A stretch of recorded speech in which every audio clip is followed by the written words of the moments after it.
मैं SC ST OBC यानी कि OBC वालों को यही जवाब देना चाहती हूँ कि आपके ऊपर सबसे ज़्यादा हिंदू बनने का जो नशा चढ़ा हुआ है, सबसे ज़्यादा जो राम मंदिर की लड़ाई वो OBC वालों ने लड़ी। तो आप देखिए, आप अपने आप को सोचते हैं कि हम हिंदू हैं और कट्टर हिंदू हैं, तो देख लीजिए आपके बारे में वो व्यक्ति क्या कह रहा है कि इनको कोई भी इनको शूद्रों को कोई भी अधिकार नहीं मिलना चाहिए, नेता नहीं बनाना चाहिए। तो ये जब तक हमारा समाज नहीं समझेगा, जब तक OBC समाज नहीं समझेगा, क्योंकि जो 85% में जो संख्या सबसे ज़्यादा वो OBC की है, और जो जितने भी तमाम आंदोलन होते हैं आप देख सकते हो SC और ST, और सबसे ज़्यादा मैं कहूँ तो SC लोग सड़कों पर निकलता है, लेकिन OBC उनका साथ नहीं देता है। तो जब तक OBC उनका साथ नहीं देगा तब तक हमारा आंदोलन भी सफल नहीं हो सकता है। ऐसे लोगों की मानसिकता कैसी है, इस बारे में क्या कहेंगी? इनके दिमाग में वही पुरानी वर्ण व्यवस्था घूम रही है? बिल्कुल, इनके दिमाग में वही वर्ण व्यवस्था है, वही चातुर्य व्यवस्था घूम रही है जो इनके बाप दादा इन्हें सिखा करके गए हैं, जो बचपन से ही इतने छोटे से बच्चे के अंदर ये माइंड सेट कर देते हैं।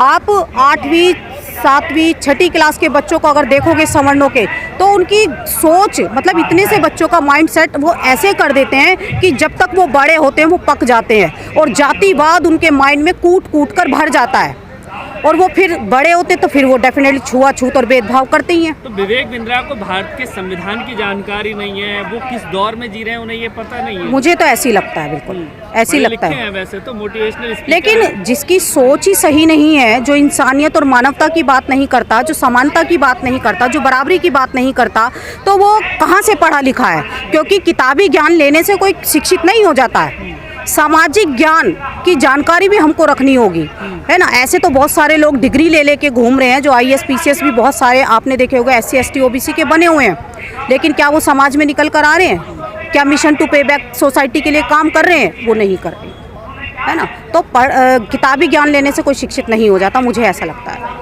प्रधानमंत्री खुद अपने आप को OBC का बता चुके हैं, और मौजूदा वक्त में जो राष्ट्रपति हैं वो ST वर्ग से हैं।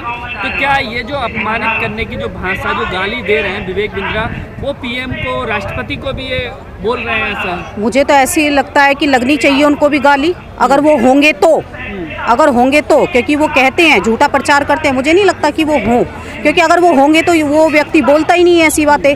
तो ये तो मुझे ऐसा लगता है कि ये झूठ बोल रहा है कि प्रधानमंत्री OBC से है ना। तो दूसरी बात कि इस देश की जो राष्ट्रपति है द्रौपदी मुर्मू, वो कहीं ना कहीं मानसिक रूप से गुलाम है। आज भी वो खुलकर नहीं सामने आती है। आज भी आप देख लीजिए, जब संसद भवन का उद्घाटन होता है उनको इनवाइट नहीं किया जाता, है ना। तो ये क्या अपमान नहीं है? एक जो है एक महिला का क्या ये अपमान नहीं है? लेकिन वो बोलती नहीं है, तो वो मानसिक रूप से कहीं ना कहीं गुलाम हमको देखने के लिए मिलती है। तो ये गुलामी, तो ऐसे लोगों को कैसे सबक सिखाया जाए, विवेक बिंद्रा जैसे लोगों को जिनके दिमाग में सड़ी गली व्यवस्था अभी भी चल रही है? सबक तो उन्हें पब्लिक सिखाएगी। किसी पब्लिक प्लेस पे खड़े हो गए, जो जागरूक महिलाएं होंगी तो 4 जूते उसके मुंह पे मारेंगी खींच के कि वो ऐसे कैसे बोल सकता है। और स्पेशली मुझे ऐसा लगता है कि सबसे ज़्यादा सवर्ण जो है OBC महिलाओं को उसका विरोध करना चाहिए। लेकिन आपने देखा होगा कि OBC महिला ना तो मनुस्मृति का विरोध करती हैं, मनुस्मृति जलाई जाती है उसका विरोध नहीं किया जाता, लेकिन वो लोग हमारे आरक्षण का विरोध करती हैं। तो कहीं ना कहीं उन महिलाओं को भी बाहर निकलना होगा, उनकी भी भागीदारी होनी जरूरी है, तभी ये मिशन सफल हो सकता है, तभी ये आंदोलन सफल हो सकते हैं। तो क्या उनके खिलाफ में SC ST के तहत मुकदमा दर्ज होना? बिल्कुल होना चाहिए, बिल्कुल होना चाहिए SC ST, क्योंकि बहुत सारे लोगों ने आपने देखा होगा कि SC ST एक्ट को ही ख़त्म करना चाहते थे, लेकिन 2 अप्रैल का जो आंदोलन पूरे देश के लोगों ने यूनिटी दिखाई, उसमें हम लोग भी बहुत बड़े एक आंदोलन के रूप में हम लोगों ने भी गाजियाबाद में किया, तो ये एक्ट बच गया। तो ये ख़त्म क्यों कराना चाहते हैं कि हम किसी के घर में घुसेंगे, उसे गाली देंगे, मारेंगे, पीटेंगे और हमारा कुछ नहीं होगा, हमारे ऊपर कुछ नहीं होगा। लेकिन ये एक्ट बचा हुआ इसीलिए है कि हमारे साथ अगर इस तरीके का कोई व्यवहार करता है, बाबा साहेब ने जो हमको संविधान में अधिकार दिया है कि अगर आपको कोई जाति सूचक शब्दों से अपमानित करता है तो आप उस पर FIR कर सकते हो।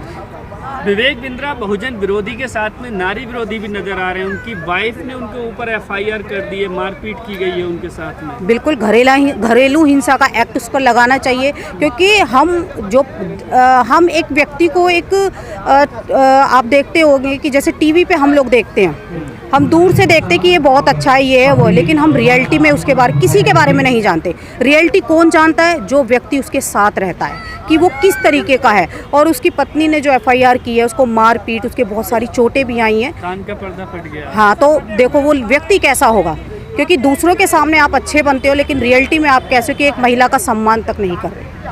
लेकिन भारत में ऐसे लोग आदर्श बन जाते हैं, लोग उन्हें सुनते हैं, वीडियो उनकी देखते हैं। लेकिन मुझे कहीं ना कहीं ये लगता है कि इस वारदात के बाद जो ये घटना घटित हुई है, इसके बाद लोग उसको लाइक नहीं करेंगे, लोग उस सब्सक्राइब्स भी उसके कम हो जाएंगे, मुझे ऐसा लगता है। बहुजनों को क्या करना चाहिए अब? देखिए, मैं तो ये सबसे पहले यही कहना चाहती हूँ, जो हमारे SC ST OBC के जो लोग हैं, जिन्होंने उसको सब्सक्राइब कर रखा है, उसको बंद कर देना चाहिए। ऐसे लोगों का बहिष्कार करना चाहिए। पढ़े लिखे लोग जब ऐसी मानसिकता रखते हैं तो फिर क्या है इस देश में? पढ़े लिखे लोग सबसे ज़्यादा मूर्ख हैं, सबसे ज़्यादा मूर्ख है। पढ़े लिखे लोगों को समझाना बहुत मुश्किल है, ये महापुरुषों ने भी कहा है। आप गांव में चले जाइए, गांव के लोग समझ जाएंगे, क्योंकि पढ़े लिखे लोग ज़्यादा पढ़े लिखे यानी ज़्यादा इंटेलिजेंट अपने आप को समझते हैं। ये लोग अभी भी बड़ व्यवस्था को मानते हैं? बिल्कुल, डेफिनेटली मानते हैं, बिल्कुल मानते हैं। इस देश का जो 15% का समाज है, कूट कूट कर उनके अंदर जातिवाद भरा हुआ है। हर जगह जातिवाद, school, college, universities, shopping mall में आप देख लीजिए, मार्केट में आप चले जाइए, हर जगह जातिवाद है। जाति के कारण आप देख सकते हो कि प्रोफेसर रितु को, लक्ष्मण यादव को निकाल दिया। और ये तो चलो फेमस लोग हैं, इससे पहले न जाने कितने अनगिनत लोगों को वहाँ से निकाल दिया गया जो अपनी आवाज़ नहीं उठाते। श्रेष्ठ होता है, ज्ञानी होता है। किसी ने नहीं कहा, ये ब्राह्मणों ने खुद अपने मुंह से कहा है कि हम श्रेष्ठ हैं। किसने कहा है? आपने कहा है, या बाबा साहब कह के गए हैं, या तथागत बुद्ध कह के गए? किसने कहा है ब्राह्मण श्रेष्ठ है?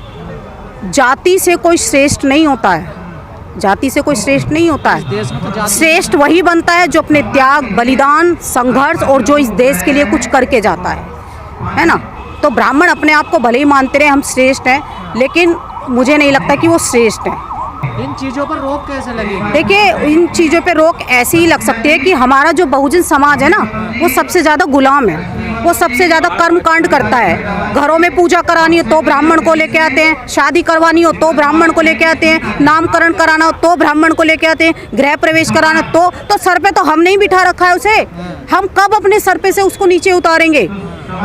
तो गलती इसमें हमारी है, किसी ब्राह्मण की नहीं है। हम ही बुला के ला रहे हैं उसको, हम नहीं, मतलब वो हमारे पास जबरदस्ती नहीं आ रहा है, हम ही तो जा रहे हैं उनके पास। और ये कहीं ना कहीं मानसिक गुलामी का सूचक है, मानसिक गुलामी का प्रतीक है। जब हम पढ़ लेंगे, आप गुलामगिरी को पढ़िए, ज्योतिबा फूले की, सावित्रीबाई फूले को पढ़िए, पेरियार को पढ़िए, जिन्होंने एक ट्रक में रामकृष्ण की मूर्ति रखी, उन पे जूते चप्पल बरसाए और 95 साल तक जिए थे वो। ऐसे महापुरुषों को पढ़िए तो यहाँ से की गुलामी अपने आप डेफिनेटली दूर हो जाएगी। 25-26 साल का एक व्यक्ति जिसको लोगों ने अपने सर पे बिठा रखा है, इतने बड़े बड़े उसके पंडाल लगाए जाते हैं, तो और सबसे ज़्यादा हमारा समाज वहाँ पे पड़ा है, सबसे ज़्यादा उसको अपना आदर्श मान रहा है, उससे अपना भविष्य दिखाने के लिए जा रहा है। तो कहीं ना कहीं गलती उसमें हमारी है। आपके सामने अभी विवेक बिंद्रा आ जाए तो क्या पूछेंगे आप उनसे? मैं कुछ नहीं पूछूंगी, मैं 2 जूते उसके मुंह पे मारूंगी पहले।